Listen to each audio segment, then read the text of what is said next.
Motion of bodies connected by a string passing over frictionless pulley, के अगर किसी frictionless pulley के ऊपर किसी भी स्ट्रिंग को पास करवाया जाए और उसके साथ दो बॉडीज़ को कनेक्ट कर दिया जाए तो उनकी मोशन किस तरीके से होगी। इसके दो केसेस हैं।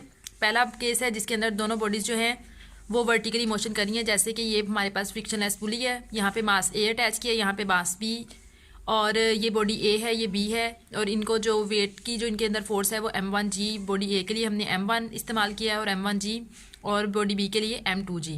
इस बॉडी के अंदर स्ट्रिंग है तो इस वजह से जो स्ट्रिंग के अंदर क्या कहते हैं फोर्स पैदा होती है उसे टेंशन कहते हैं। यहाँ पे T1 टेंशन प्रोड्यूस हो रही है, यहाँ पे T2 टेंशन प्रोड्यूस हो रही है। ये एक बॉडी है जो वर्टिकली दोनों, ये दो बॉडीज़ हैं जो वर्टिकली एक फ्रिक्शनलेस पुली के ऊपर से पास हो रही हैं। इसका फर्स्ट केस है। अब देखें, कंसिडर करें कि दो बॉडीज़ हैं, एक ए है एक बी है, एक का मास M1 है दूसरी का मास M2 है, और एक फ्रिक्शनलेस पुली के ऊपर से पास हो रही हैं और दोनों को वर्टिकली हमने हैंग किया है। ये एक इस तरफ आ रही है किस तरफ, तो ये वर्टिकल पोजीशन है। इस डायरेक्शन में हमेशा वर्टिकल पोजीशन होती है और इस तरफ हॉरिजॉन्टल। अब सपोज करें कि M1 का जो मास है वो ज़्यादा है और M2 का मास जो है वो थोड़ा है, तो इस दोनों बॉडीज़ के अंदर कोई टेंशन प्रोड्यूस भी होगी क्योंकि इनके साथ एक स्ट्रिंग लगी हुई है, और इन बॉडीज़ की मोशन की वजह से इस बॉडी के अंदर एक्सेलरेशन भी पैदा होगी जो कि ए के बराबर है। अब दोनों बॉडीज़ की एक्सेलरेशन और टेंशन को मालूम करने के लिए हम पहले बॉडी ए को कंसिडर कर लेते हैं। बॉडी ए के ऊपर दो फोर्सेस लग रही हैं, एक वेट की फोर्स जो है अपवर्ड और एक टेंशन की फोर्स, वेट की फोर्स जो कि डाउनवर्ड है और टेंशन की फोर्स जो कि अपवर्ड है। जो वेट है वो W is equal to mg के बराबर होता है। यहाँ पे बॉडी 1 है, इस वजह से हमने W के साथ 1 और M के साथ 1 लगा के बॉडी ए को ए के लिए यूज़ कर लिया 1 तो W1 is equal to M1G आ गया, और टेंशन जो है इस बॉडी के अंदर वो T के बराबर है। अब आप देखेंगे बॉडी ए जो है वो डाउनवर्ड मूव कर रही है, नीचे की तरफ आ रही है, इस वजह से W1 जो है वो T से मींस वेट जो है वो टेंशन से ग्रेटर है। W1 is greater than T means जो वेट है वो टेंशन से ग्रेटर है। इस वजह से जब हम नेट फोर्स मालूम करेंगे बॉडी ए के अंदर तो F1 मींस जो नेट फोर्स मालूम करने के लिए हम क्या करते हैं, ज़्यादा वेट में से ज़्यादा फोर्सेज में से कम निकाल देंगे तो नेट फोर्स मिल जाएगी। तो यहाँ पे ज़्यादा फोर्स वेट की है तो W1 में से T को निकाल देंगे तो हमारे पास जो आएगी वो हमारे पास नेट फोर्स बच जाएगी। तो F1 हमने बॉडी 1 के लिए लिखा है। F1 is equal to W1 किसके बराबर होता है, M1G के, माइनस का TU आ गया, और ये हमारे पास फर्स्ट इक्वेशन आ गई। अब ये बॉडी जो ए है वो मोशन कर रही है नीचे की तरफ, उसके अंदर एक्सेलरेशन प्रोड्यूस हो रही है। तो अब हमने न्यूटन के सेकंड लॉ में पढ़ा था कि F जो है वो ma के बराबर होता है, तो इसी इक्वेशन को अप्लाई करेंगे। अब बॉडी ए जो है वो एक्सेलरेशन उसके अंदर प्रोड्यूस हो रही है, तो जो न्यूटन का सेकंड लॉ है उसके अंदर भी हमने पढ़ा था कि जो फोर्स है वो ma के बराबर होती है। यहाँ पे हमारे पास हम उसी फोर्स की इक्वेशन को इस्तेमाल करेंगे, F is equal to ma को यहाँ पे M1 is equal to M1a लिख दिया बॉडी ए के लिए। ये हमारे पास सेकंड इक्वेशन है, ये फर्स्ट इक्वेशन है, ये सेकंड इक्वेशन है। जब हम इन दोनों इक्वेशंस को कंबाइन करेंगे, कंपेयर करेंगे, तो हमारे पास बॉडी एक थर्ड इक्वेशन बनेगी जहाँ पे हम क्या करेंगे, इस इक्वेशन की जगह, इस F1 वाली की जगह ये M1a आ सकता है क्योंकि F1 किसके बराबर है, F is equal 1 is equal to M1a के बराबर है, तो ये वाला M1a इसकी जगह आ जाएगा। तो इक्वेशन बन जाएगी M1a is equal to M1g minus T, जो कि ये है M1a is equal to M1g minus T.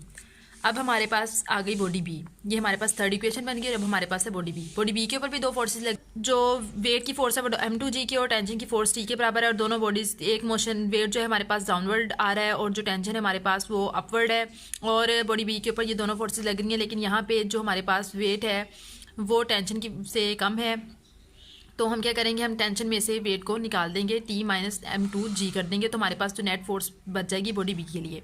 तो F2 is equal to T minus M2G, हमने ये F2 लिखा है बॉडी बी के लिए, T के अंदर से M2G जो है हम इसको निकाल देंगे, मीन्स कि हम टेंशन में से वेट को निकाल देंगे तो हमारे पास नेट फोर्स आ जाएगी बॉडी बी के लिए। अब फिर हम second law of Newton apply करेंगे जो कहता है F is equal to ma, तो हमारे पास जो F2 है वो M2a के बराबर हो जाएगा।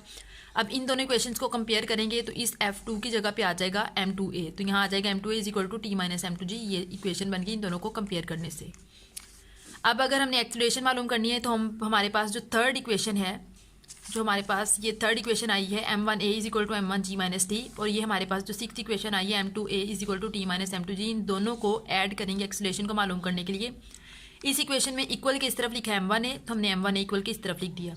इस इक्वेशन में इक्वल के इस तरफ लिखा है M2a, तो हमने M2 इधर लिख दिया। इनके साथ कोई साइन नहीं, इसलिए दरमियान में प्लस की साइन लगा दी। अब इस इक्वेशन में इक्वल के इस तरफ लिखा है M1g माइनस टी, हमने M1g माइनस टी यहाँ पे उतार दिया, और इस इक्वेशन में M2a के इस तरफ लिखा है T माइनस M2g इधर लिख दिया। अब ये माइनस का ये प्लस का एक दूसरे को कैंसिल आउट कर देंगे, तो बचेगा m1g माइनस m2g। अब इन दोनों में से हम g को कॉमन ले लेंगे, बाकी अंदर बच जाएगा m1 माइनस m2, और इन दोनों में से a को कॉमन ले लेंगे, बाहर बच जाएगा m1 प्लस m2। ये a अपने इक्वल के इधर ही रहेगा, इक्वल अपनी जगह पे रहेगा, g अपनी जगह पे m1 माइनस m2 अपनी जगह पे। ये m1 प्लस m2 जो है इसे a के साथ मल्टीप्लाई हो रहे हैं, इसे इक्वल के इधर ले आएंगे तो मैथ के रूल के मुताबिक यहाँ पे आके इन इक्वेशन के साथ यहाँ पे डिवाइड हो जाएगा, और ये हमारे पास एक्सेलरेशन मालूम हो जाएगी इस केस में कि हमारे पास दोनों बॉडीज़ वर्टिकली मोशन करें।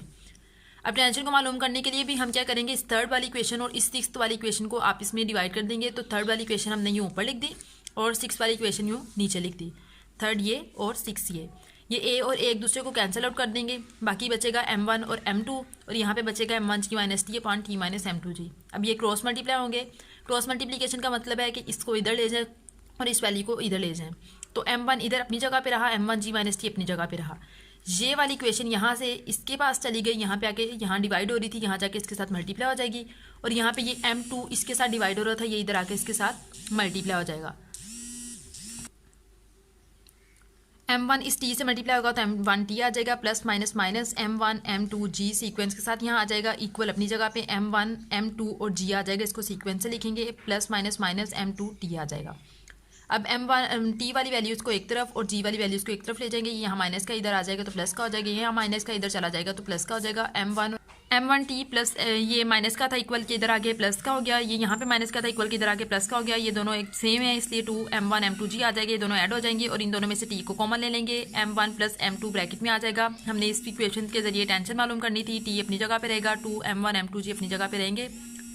ये m1 प्लस m2 इस t के साथ मल्टीप्लाई हो रहा है तो इक्वल के इधर आके यहाँ पे इसके साथ डिवाइड हो जाएगा, और इस केस में कि दोनों बॉडीज वर्टिकली मोशन करें हमारे पास टेंशन, हम इस ये हमने टेंशन की इक्वेशन मालूम की, ये एक्सेलरेशन की, ये टेंशन की।